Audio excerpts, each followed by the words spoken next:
Surf's up, everyone. Welcome to Reel. As we reflect upon the sacrifice of American military personnel in our history, the nation comes together to celebrate life in an unofficial beginning of the summer season.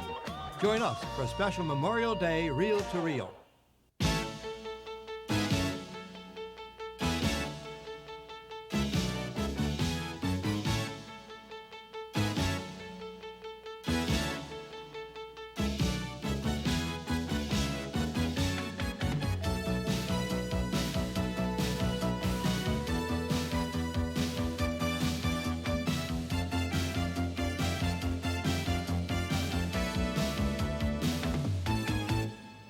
Hello, I'm Monsignor Charles Minong. And I'm Pat Shelton. Welcome to the out-of-doors version of Reel to Reel. Well, Pat, surf may indeed be up at Sea Isle City, but there's more than swimming and beaching going on down there. We have a special feature to show you Karting Love in Sea Isle City. And today's interviewing duties will be handled by Joe O'Neill. He'll be talking with Sister Grace Nolan, direct from the boardwalk at Ocean City, New Jersey. How did he get so lucky? I don't know, but we're pretty lucky. Our outdoors today and our picnic give us a baseball chance. But you know, Pat, baseball comes into, to me, as a tough one. I have difficulty with organizing little kids to play baseball. Well, too much structure for you, right? For me, yeah. Okay, well, I have some wonderful baseball memories. Mostly of my father taking me to Connie Mack Stadium, the old Shibe Park, where we would go to see the Brooklyn Dodgers every time they came to town with Jackie Robinson. Jackie was sort of like the Julius Erving of today. Both were great athletes and wonderful gentlemen. Baseball memories. Most of us have them. Those hot summer days long ago when we were young and our heroes were the kind that could hit the long ball in the bottom of the ninth or make the great defensive play when it counted most. Babe Ruth, Lou Gehrig, Ty Cobb.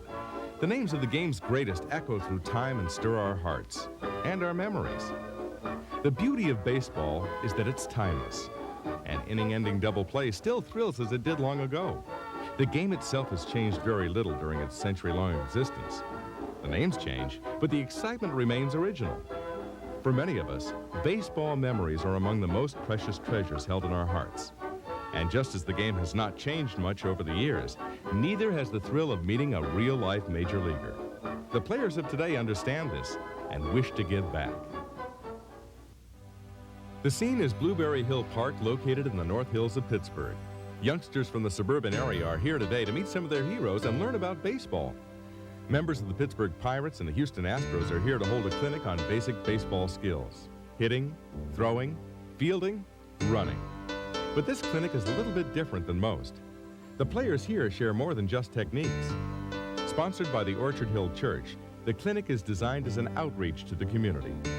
Tom Roy, who himself is a former minor league pitcher, is the organizer. I think a lot of times the press gives the wrong impression of the major league athlete. There are some that live on the wild side, but there are a number of them who are truly turning their lives over to Christ and are trying to live a biblical lifestyle. And we try to give those players an opportunity not to only be visible to these kids, but to share with them how Christ has changed their lives. Basically, we have 7 stations here today, and we have a player at each station teaching one particular skill. And at the end of about a 12-minute period, the kids are divided by ages. They rotate to the next station. And so we're keeping them in an age group where they will understand and ask the same types of questions. Pirate first baseman outfielder Gary Reedus. Well, they had me doing the, base running, because I'm fast. I figured I'm a pretty good base runner, but, I didn't try to teach them nothing that's hard, just, basic stuff on how to run, how to slide, and I tried to make it fun so the kids would enjoy it. I tried to get them to ask questions, and it turned out to be pretty nice. The Astros' Kevin Bass shares bunting skills. I'm going to talk to you guys today about bunting. Bunting, I don't like bunting. Anybody like bunting? Well, I don't bunt much anyway. Most of my bunting I think I do is from the left side of the plate. Pirates first baseman Sid Bream on infield play.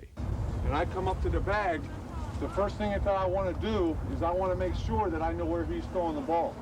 Okay, too many times I see first basemen and they come up to the bag and catch the ball, and before Craig even throws the ball at shortstop, he's already out here ready to catch the ball. For the youngsters, Learning from a major leaguer is not something they will easily forget. I learned how to block the sun. I learned how to keep the ball in front of you as an infielder. I learned all kinds of stuff like that. Well, I'm learning how to bunt and pitch and hit and play infield. Well, I'm not too good at batting, and I'd probably get some runs for us if I learned some more. Although there's a game to be played later in the day, these players feel it is important for them to be here. It lets the kids know that you're not just a ball player. You know, they hear about Christians, but, you know, they wouldn't think a ball player would want to be a Christian because, you know, you got to be tough to play baseball or, you know, be a man. And, you know, we're just letting them know it's another side of, you know, a baseball player. Following the baseball instruction, Glenn Davis of the Astros and Andy Van Slyke of the Pirates share why a strong faith in God is vital to them. I started in the regular Little League system. I think it was the midget minors. And I was an okay guy. I was a little short, kind of stocky, fat guy, and not too many people really liked me as their friend back then.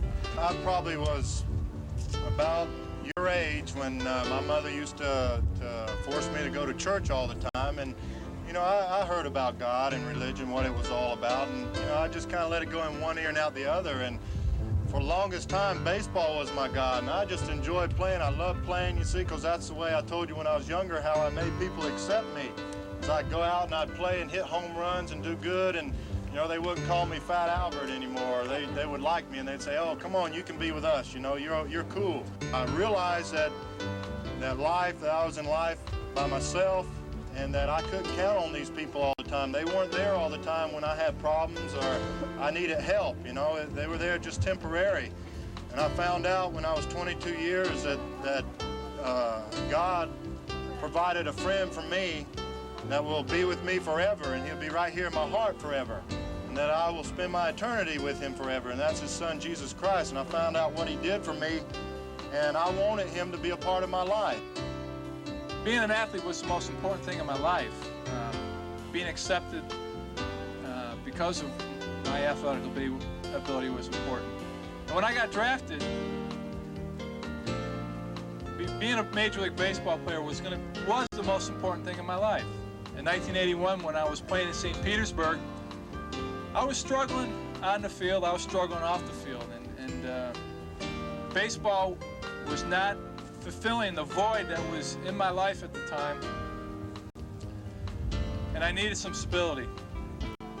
The world was disappointing me in so many ways, and I was blaming the world system, and I was blaming God in a way. But after he showed me what Jesus Christ did for me, it's amazing how everything turned around. Everything in my life kind of reversed, and he gave me a whole new outlook and a whole new perspective, not only on my baseball, about me personally, and about my relationships in my life.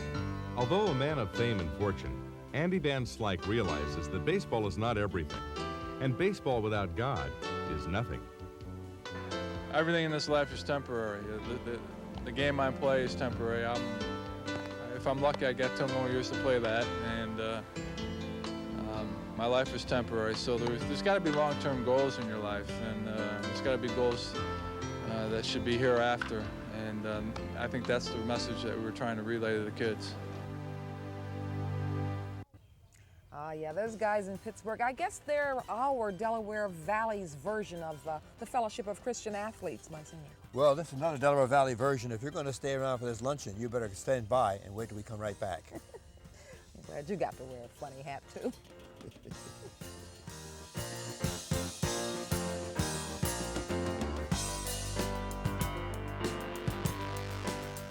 Could this Philadelphian be made a saint of the Catholic Church? The answer may be yes. She's Catherine Drexel, beatified by Pope John Paul II in 1988. Now you can experience her adventurous life story on audio cassette. Get America's Catherine Drexel, The Life of a Saintly Woman.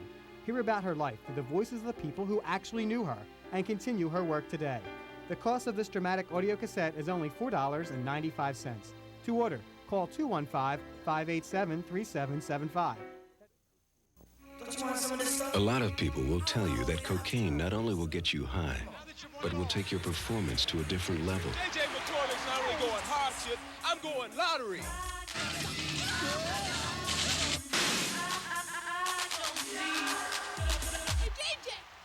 I'm JJ, man. But in this game, the higher you go, the closer you get to the bottom. What the hell's going on? You guys seen JJ? Police announced that they'd arrested JJ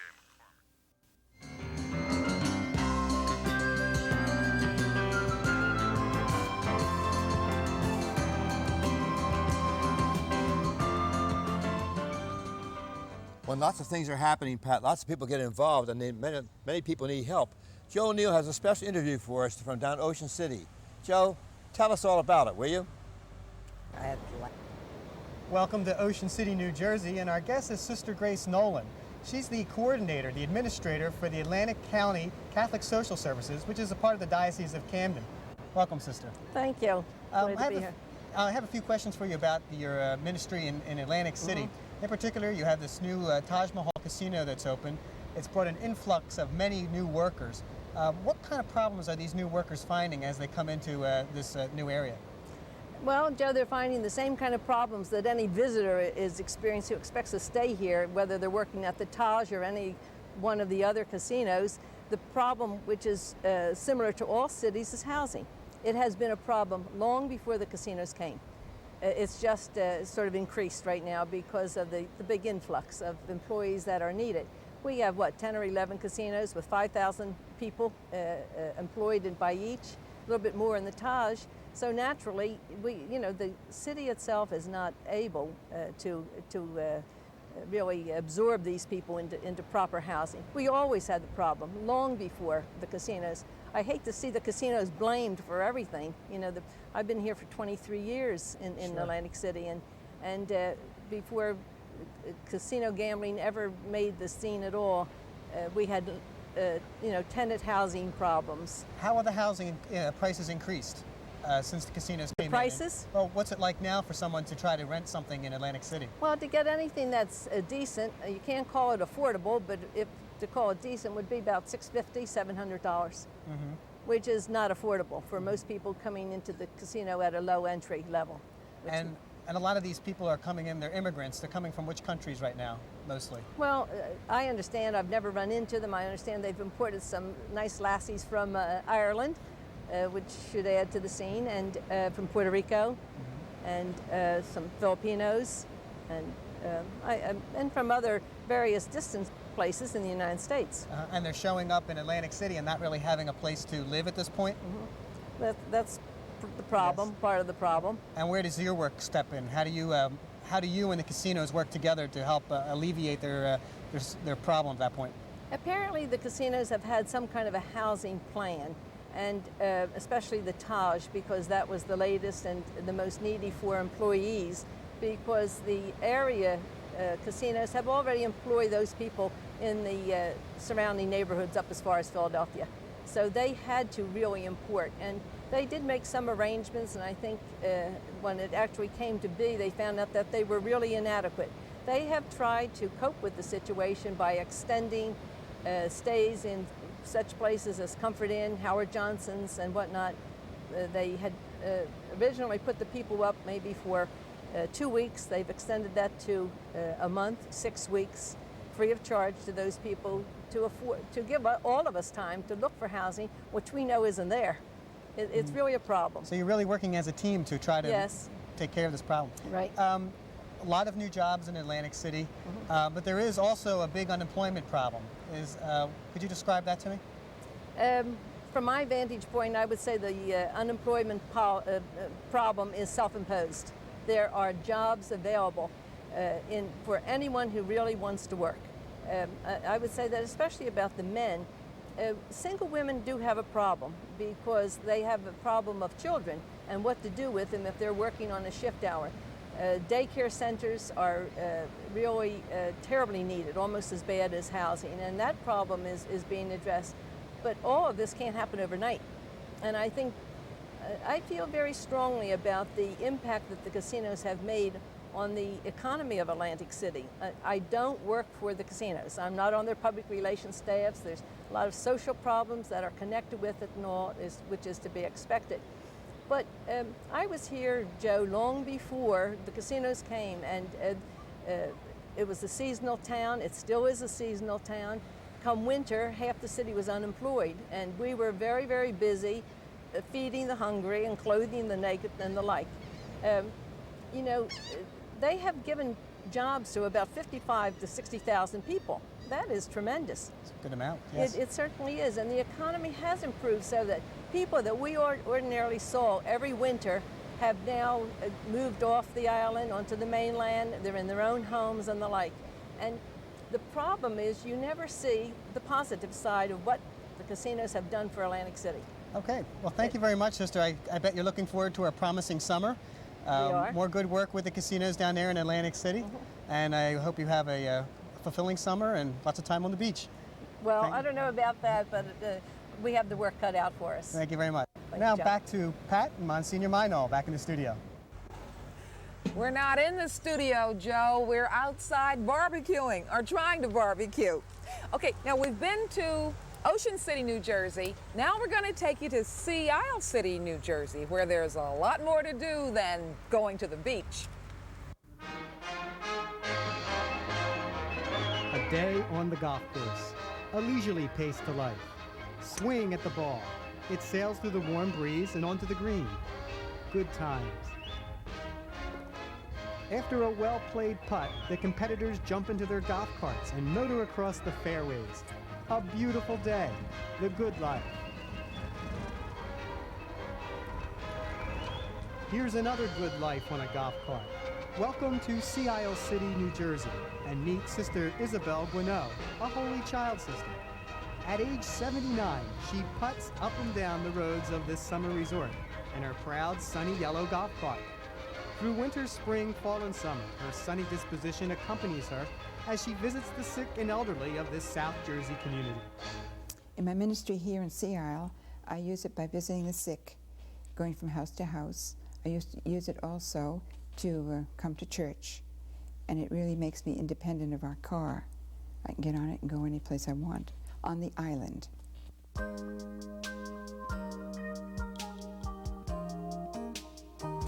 A favorite visit of Sister Isabel is to the elderly mother of May Abruzzo. Her name is Mary. Sister's warm smile lightens Mary's day. It's a time for sharing pleasantries and just listening. Keep up the good work. Thank God. Keep up the good work. Nice to see you all the time. You're making a lot of trips. Mary Abruzzo, I've been visiting her for about 10 years. And when I first came down here, she used to crochet beautiful articles. But now she has gone blind, or mostly blind. And she's a very sick woman right at present. But her daughters take care of her. Getting from one home to another is a burden on a senior citizen like Sister Isabel. And that's where her history with golf carts came into play. I first started to use the golf cart at Rosemont College, and I was in charge of all the help in the dormitories. And I had to go from one dormitory to the other. And it was impossible to make the trips. So my brother bought me a golf cart. And that's how I first started using it, and it was great. John Kerr is a quiet man on a quiet street in a quiet city. Sister's golf cart carries her again to bring God and love to a man isolated from the world by old age. They need companionship. They need someone to talk to. And the biggest thing is to listen. They really want to talk. They are not interested in what you're telling them. As a rule, they're more interested in telling their story. Sister Isabel Guineau lives a good life on the golf cart. Although much different in style from the leisurely afternoons on the fairways, Sister's lifestyle adds hope and love to the lives of the elderly. This vehicle should last my lifetime, so I guess my next vehicle will be a hearse.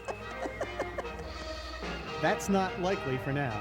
Sister Isabel keeps in the swing of things at Sea Isle City, and her smile is only a touch away.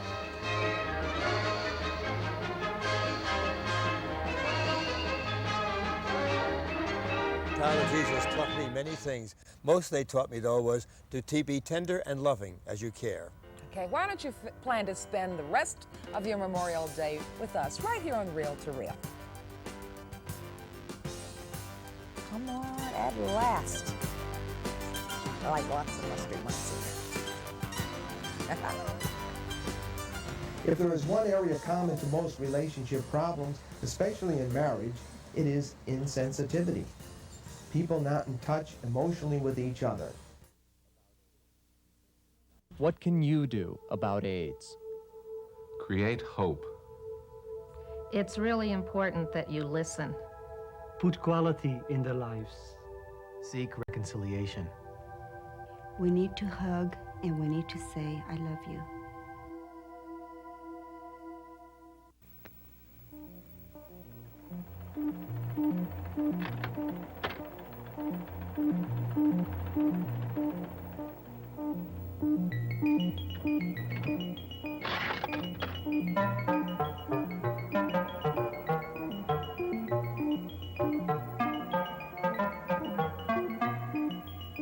Love makes all things new again.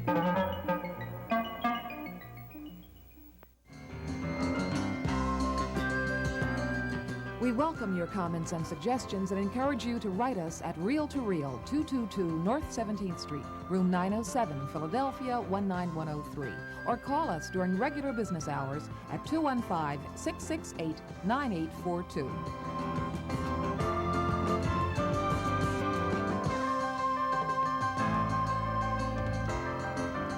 A lot of things happen in picnics and days out like this, but it's important that in the midst of it all, you must really take the time to practice some family listening. I'm Father Martin Padavani. What are two of the greatest unrecognized failures in marriage and family living? Insensitivity and silence. The cries from people in families seeking affection, attention, and affirmation is absolutely deafening, but their needs go unrecognized. Jesus in the Gospels is compassionate, and Jesus calls us to be compassionate. But where does compassion start? Out there with you, or first with myself? It starts first with myself by being in touch with my inner world, my feelings, and what's going on there. Then I can be sensitive to you and your feelings. It's interesting that much of the work in counseling is helping people to get in touch with their feelings and to be able to sort them out. When that is accomplished, healing begins. The clarification of feelings goes on. Then the person can make decisions in their life on sound reason and not on feelings. Compassion continually and beautifully is woven through the scriptures. God is love, but God's love is described as caring and feeling, as a mother's love.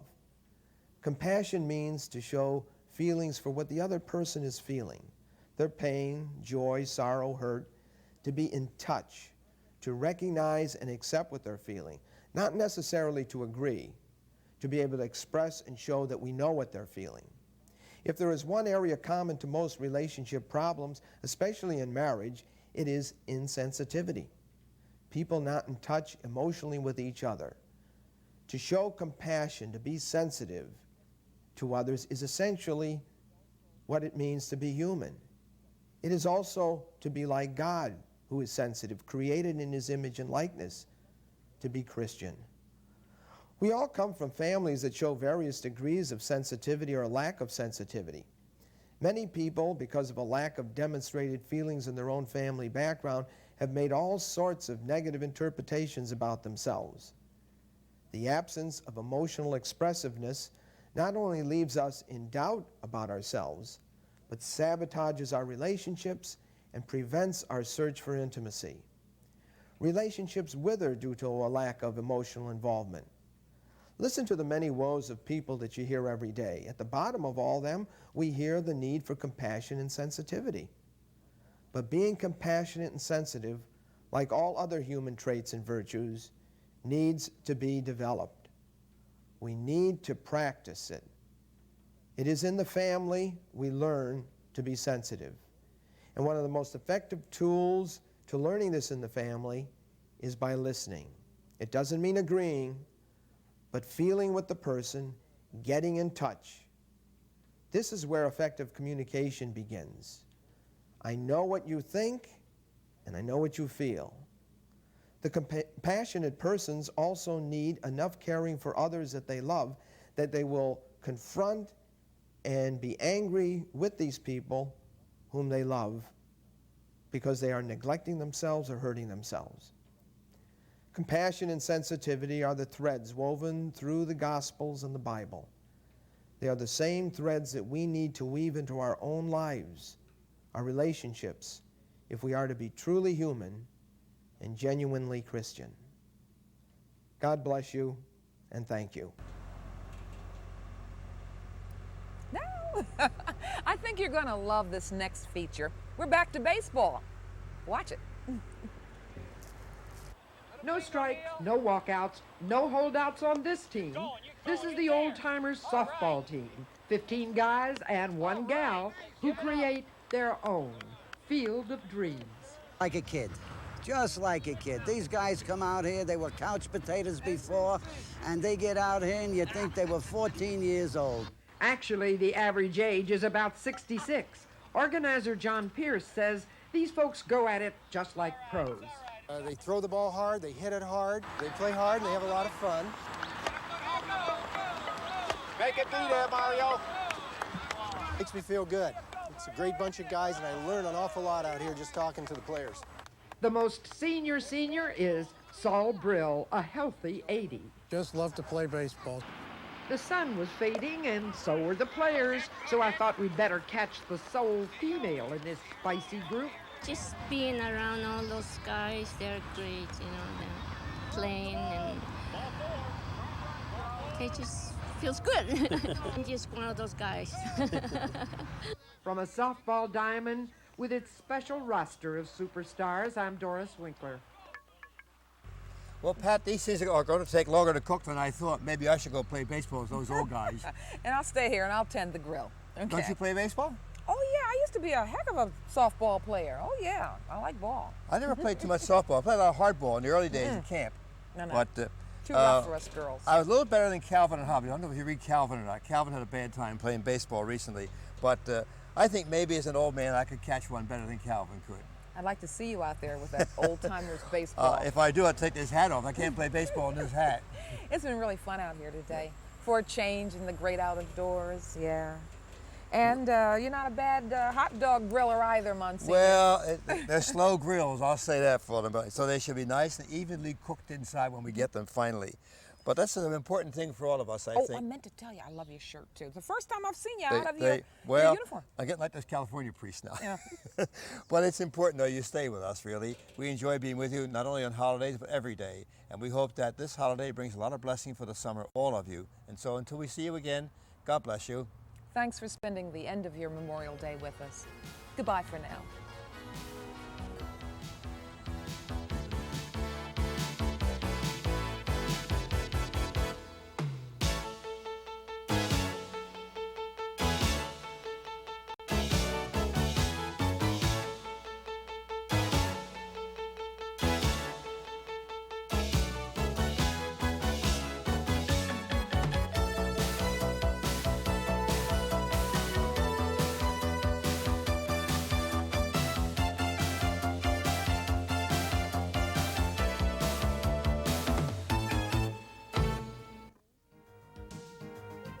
Travel arrangements for Reel to Reel by Atkinson and Mullen, Newtown Square, PA, 215-359-5980.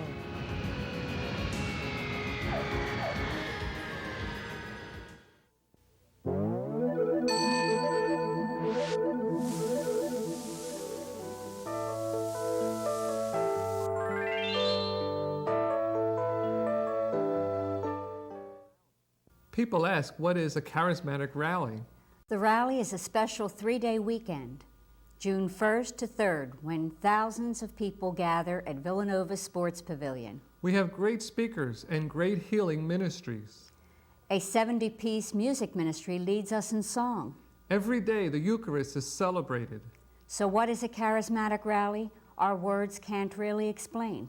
So call 215-668-HOPE for information and tickets.